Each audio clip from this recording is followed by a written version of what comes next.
In southeastern Arizona, there's a very special place, a little town named Bisbee, blessed with style and grace.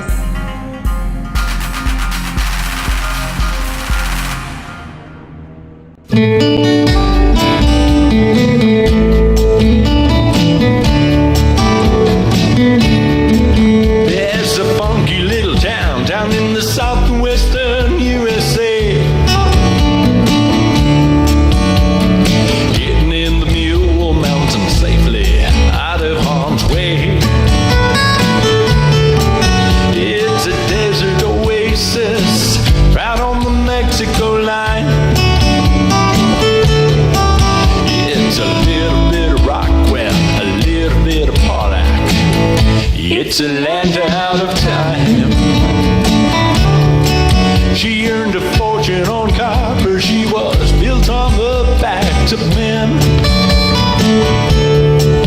They went digging and drilling and blasting without end.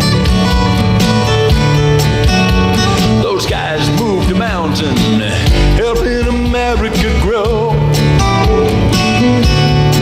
But then the machine stopped moving, the mines grew silent, and life was put on hold.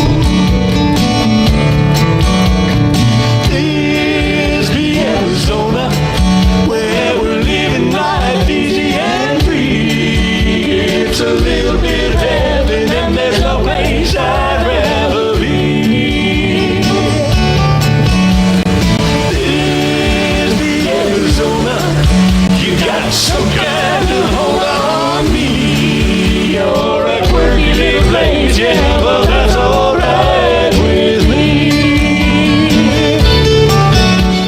On May 12, 2016, Bisbee, located in the southeast corner of Arizona, was voted the best historic small town by the readers of USA Today. Sunset Magazine also voted Bisbee as the best small town in the West.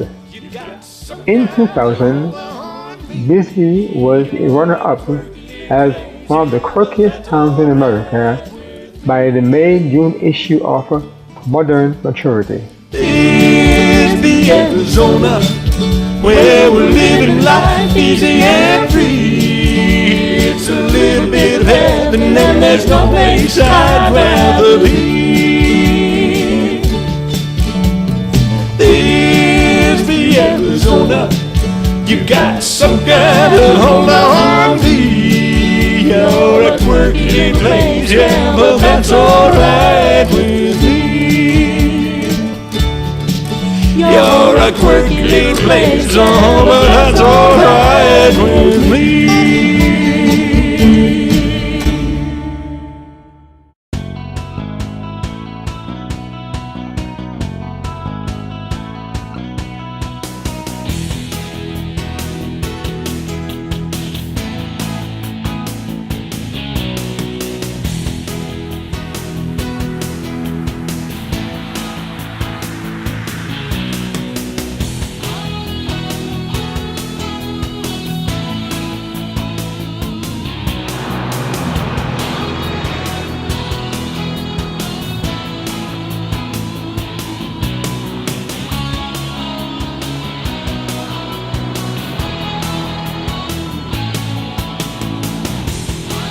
Main Street, Bisbee, 1983.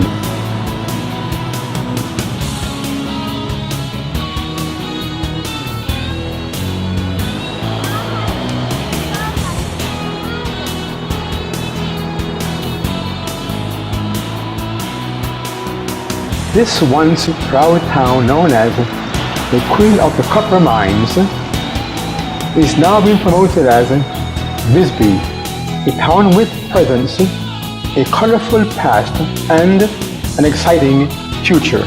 During its heyday, the Phelps Dodge Mining Corporation, known as PD, hired thousands of miners and was a driving economic boom for this city.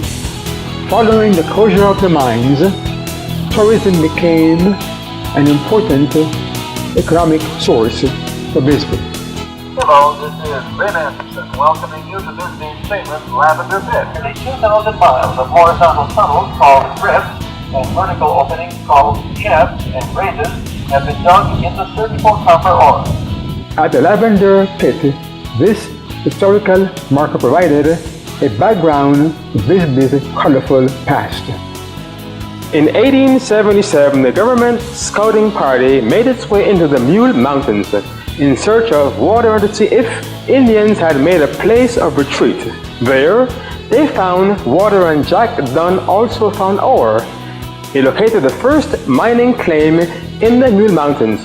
This was on August 12, 1877. Today, Bisbee is a changing mountain community with much to offer its visitors.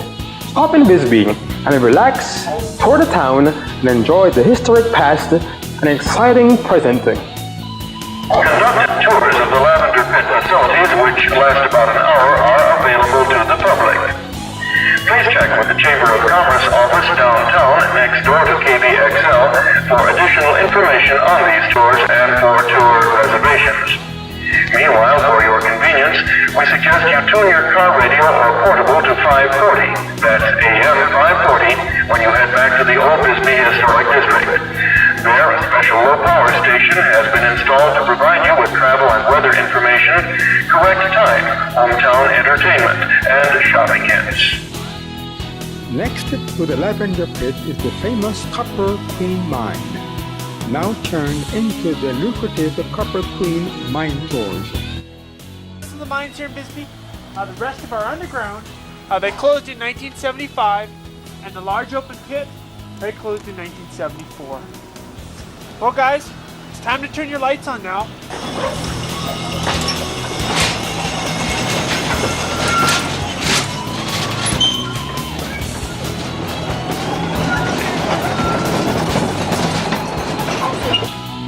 The history of how this tour got started was related by former Mayor Charles Eads. Chuck, on behalf of the Mayor and Council of the City of Bisbee, I want to present you with this certificate of appreciation for your services on opening this mine some 16 years ago. This has been the lifeblood of the City of Bisbee, and I, for one, want to congratulate you for it. Okay. Thank you. I think the biggest question is why we started the mine tour and how it got started. And when I went in as mayor in '75, then after that, shortly about a year, the PD closed. And this is when the idea of the mine tour came about. Because everybody we talked to that came into town, their interest was, we'd like to go underground and see what it was like. And prior to this, of course, they never allowed anybody to go underground as visitors or anything else. So I went to Hank Clark, who was general manager, Phillips Dodge, and broached the idea to him. And he was agreeable with it, but by the same token, there was a lot of hassle that had to be taken care of with PD. And so we worked on that for a month or two, then decided that we needed to find a place to use as a mine tour. We tried the Higgins, and that was too hard and inaccessible, so we settled on the Queen Mine here. At the time we took it, as the city started to participate in it, it was a helmet crew training tunnel. What they did, they went back in there and they built fires and then trained the helmet crews to put the fires out and seal off the drift. So that's how it started, and we went into it, cleaned it out. Took us a year working privately with just volunteers. A year later, we received a grant of some $800 and some odd thousand from the federal government, and then we were able to hire help to proceed with it as the way it is now. The money that the government gave us was used to redo a portion of the building here and to buy equipment to mine with because we needed mucking machines, we needed timber. The Phillips Dodge Corporation donated approximately $168,000. And that was in the form of timber, tracks, track spikes, fish plates, everything that it takes to mine underground. And they donated that to us. At one point when we were still in the stages of building, we had a visitor. And the visitor came and wanted to go in, was an elderly man with a cane. The people that were with him said, well, we don't feel that you can make it. We said, yes, we'll make it work. And we took him in on a man car. And he viewed what we had open and what we'd been doing and began to explain to me some things about it. When we got back outside, we found out that it was Mr. Dodge himself, of Phillips Dodge. And he started in this mine as a young boy. And from that point on, the PD was real cooperative because Mr. Dodge himself said, well, he'd like to see it work for the people of Bisbee. We figured it up the other night up here, and we put almost 500,000 people through the mine tour. And the funds that we get now operate the city. There's anywhere from $200,000 to $300,000 a year is put into the city budget. And so it has been a strengthening thing to the city. It supports all the businesses downtown. They employ some people here, and I imagine the mayor could tell you more. The mayor that is in office now could probably tell you more about how much was being put into the city budget off the mine tour. This particular mountain called Bucky O'Neill Hill, this particular mountain has about 200 miles of tunnels in it. And a lot of them are accessible, a lot of them aren't accessible. So it's just up to the city as to how much they want to expand the tour. It has never been expanded any since the day I opened it.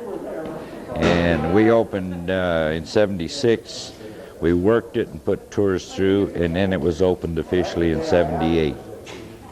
So since '78 till now, like I say, there's been 500,000 people go through.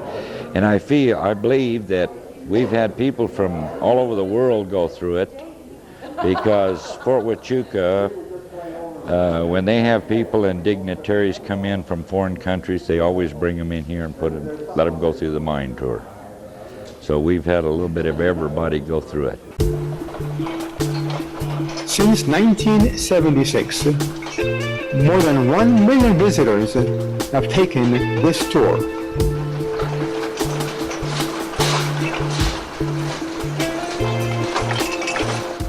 Bisbee's present is tied to its past history. As you're looking up there on Chihuahua Hill, you see the B. The B was put up there around 1929 by Dr. Fergus. Now, he's a dentist who's deceased. Him and the high school kids went up there and did it. They used rock and lime to make the B. Years ago, they used to light the B. High school students would go up there and put sacks of fuel and light it up when they were playing Douglas. So, as you can see, the red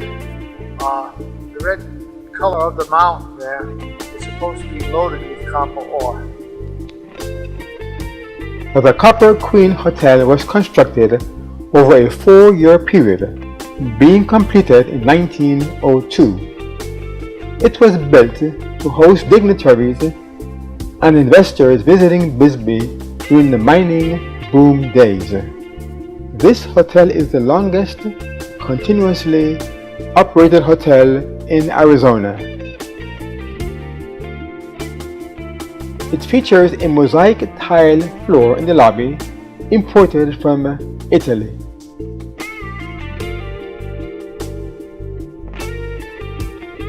In the early 80s, it featured a Bucky O'Neill night every Thursday evening with Bucky O'Neill's favorite foods. This building was the general office for the Bisbee operations of the Phelps Dodge Corporation from 1895 to 1961.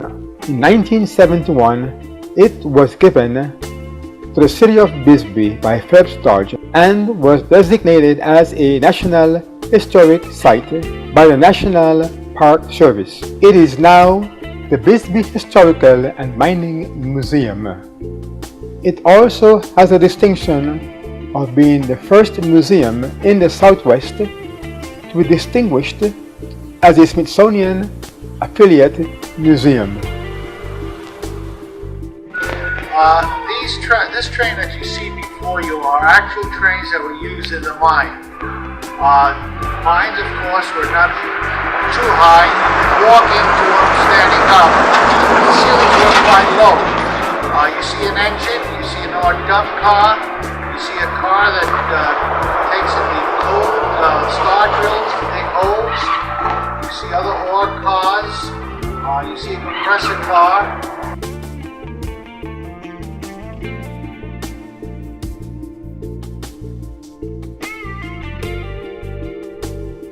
What you see is the actual hoist, the engine, the wheel, and the cage that is used by cable to go down into the shafts of the mine. What you see before you are two special cars that they use in a mine. The red one, of course, is for explosives. When they go into a drift, they drill holes, they plug it up with dynamite, and they blow.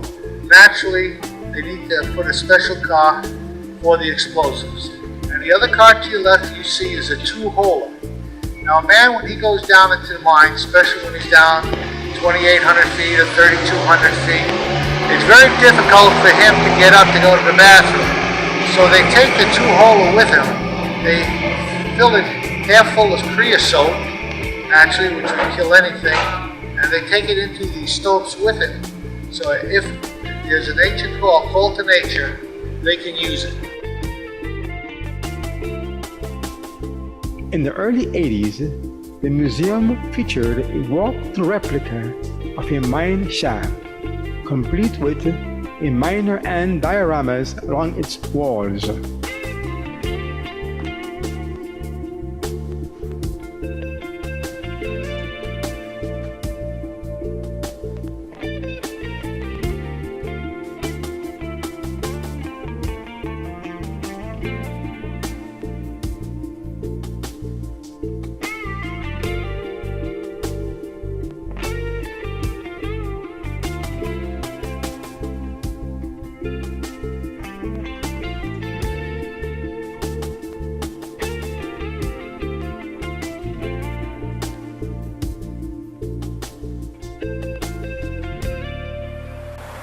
Downtown Bisbee, 1983.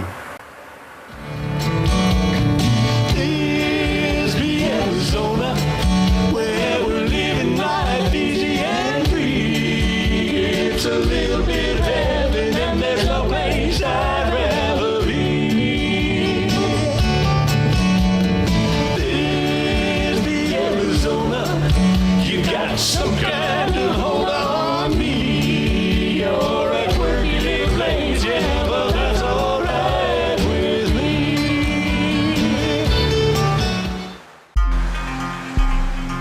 Families here are very close. The ties to Bisbee strong. People seem to migrate back. Some stay their whole lives long.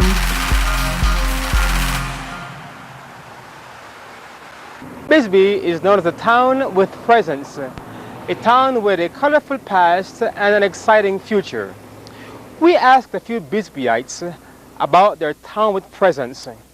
We asked them specifically, what is there about Bisbee that appeals to you, that gives you its charm? Here are a few of their answers. Well, I've been in Bisbee now for about 2.5 years, and the things that I find the most unique about the community, most places are centered around one activity or around one business, and it seems that Bisbee has a little bit of something for everybody. Arty and craftsy type of people are in Bisbee. There's a segment of retired people in Warren. There are people that work at Fort Huachuca. There's a young community. There just seems to be a little bit for everybody. It also seems that since we are 2 hours from Tucson, the large city, our largest city closest to us, since we're 2 hours away, it seems like we kind of make our own fun here. We try to do things for entertainment. There's a lot of arts and humanities things going on. There's always a community play or a community choir, or there are a lot of sporting activities. So we try to entertain ourselves rather than drive into a big city for entertainment. The picturesque community of Bisbee, the way it's nestled in a mountainous area, it's a mile high, the weather is superb, it's a quiet, gentle community in which the peoples are varied and warm, community-minded people. I mean, where can you go being a California native born? I fell in love with Bisbee back in November of '64, and I've been a resident since. I came primarily to Bisbee. It was drawn through my children. Small community, a great place to raise kids. And here I've remained. I love it. I think that the warm friendship, family-style acknowledgement of the people in Bisbee is what keeps me here. Well, I think my family and I have really enjoyed Bisbee for a number of reasons, but I think probably the most important to us has been the friendliness of the people that we have met and grown to love here. And I think too a lot can be said for the climate of Bisbee, not only in the summer, but the winters being quite mild. We have thoroughly enjoyed the climate. And then too, I think the area has been very beautiful, and recently I have a new hobby as photography, and Bisbee offers a great deal of subjects that are very photographic, and I have certainly enjoyed the beauty of the area. Bisbee is a small community, but the people are very friendly, and I think that means a lot to those of us in the small town. It appeals to us. Newcomers coming in find that to be a unique thing about Bisbee, because most are used to larger communities and they aren't able to be close with neighbors and friends.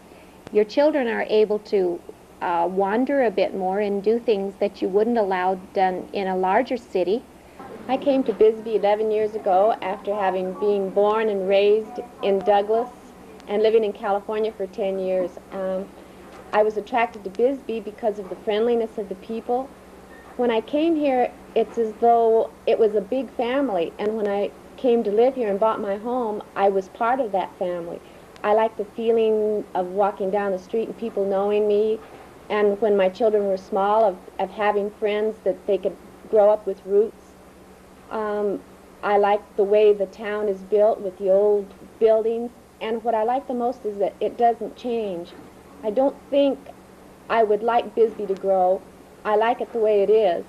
I really wouldn't like any industry to come, because that's what appealed to me the most, was the quiet friendliness, quaintness, like a village in some European country, and I just wouldn't want it to change at all. I really love the people, I love the town, and I don't think I ever want to move. I think the luckiest people in the world live in Bisbee. We have the best climate. In order to compare with our climate, it'd be necessary for you to move at least with the seasons.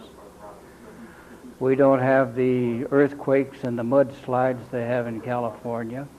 We don't have the heat that we have in Phoenix, and we don't have the blizzards they have in Chicago and Buffalo.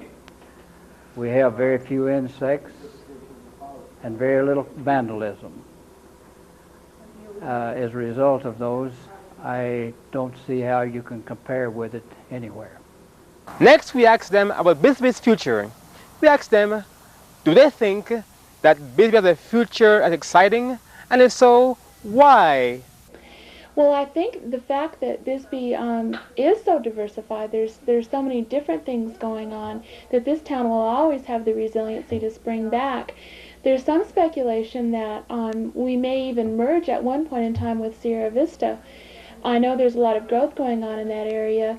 If we don't do anything like that, I think that if we maintain the same number in the community now, that we could keep the town going just about forever. I see a great future for Bisbee. I think I witnessed the fact that young people come here and settle and stay, raise their families and remain. I see it eventually as a retirement community for middle-aged people, you know, not young people, but after they've reached their goals in life, they come here to relax and rest in a quiet community setting and can escape every weekend. I do that. Tucson, Sierra Vista compliments me and my time and interest, and I come back to Bisbee in a small family-like styling. I love the community here. Well, I think Bisbee's future is quite bright, much to the contrary maybe of some thinking. It's certainly not going to be a ghost town. I think the modest growth that Bisbee is now experiencing is primarily due to the retired people selecting Bisbee as their retirement home. I think the future is bright for some other reasons. I think the recent signing of the agreement with Colliercraft to build the condominiums in Old Bisbee and to restore a number of the buildings are going to add much to the economy of Bisbee and to the tax base, and I think will also provide some additional employment for a number of people. I think the near completion of the financial plans of the convention center will add much to bringing people to Bisbee, and this too will, I think, help with the economy and will bring additional people to Bisbee that may stay a few extra days as tourists. And then too, I think the financial plans nearing completion for the new shopping center will also add much to Bisbee. I think it probably will tend to draw some people to the area from Naco, Sonora, which again will add much to the tax base of Bisbee. So really, I see Bisbee as a small, sleepy rural town that is experiencing some modest growth, and I think that growth will continue. So I have some real good hopes and some good feelings for the future of Bisbee. Bisbee has made an effort to bring in more industry from the outside. At this point, we haven't been really successful in finding a company or companies interested in moving into this area. I think we have a lot to offer, plenty of land and real estate to offer to the other companies that would be interested. I think if people would come and check into the area, that they would be interested in settling and staying more in this area. I don't think that Bisbee is going to change much, and I don't think we're going to attract any big industry. Hopefully it'll just be the tourism, and the people that will come will want what I want. Just a nice, quiet little town that's pretty and clean with friendly people. I don't think we're ever going to attract any industry here. And as far as the future, I hope it stays the same. I just don't want it to change. I just don't see any change. Our economy is suffering now due to the closing of the mines, which happened in 1975, I believe. We don't have the payroll we had at that time, but due to the facts I just mentioned, people like to live in Bisbee, and I think that we're going to continue to prosper, maybe not boom, but I think that we're going to have a lot of people moving this way because of our climate, and they may be in the 50 or above bracket.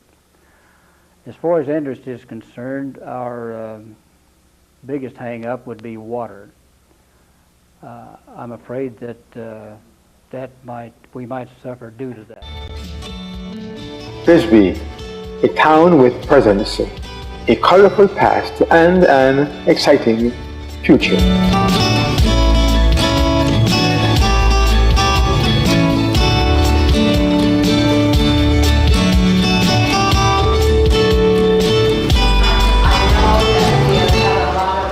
In our next episode, a look back at Bisbee's special events.